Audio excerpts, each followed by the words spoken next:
Today is strawberry processing day, and we don't have a ton of them, but we have enough that we're just going to eat these fresh and maybe freeze some of them.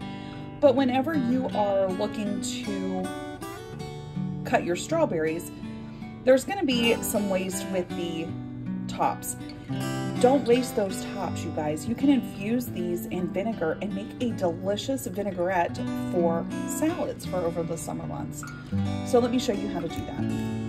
I like to fill a quart-sized mason jar halfway full with my strawberry tops and come in with either white vinegar or white wine vinegar, and then just pour this in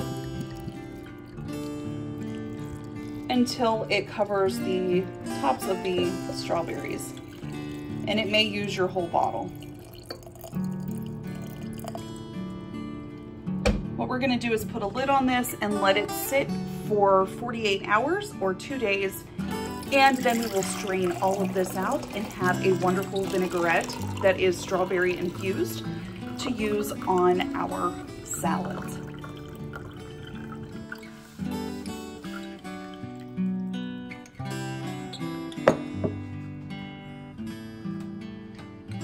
You can store this in the refrigerator for up to 2 weeks and use it on your salad dressings, and it will be a very good strawberry vinaigrette.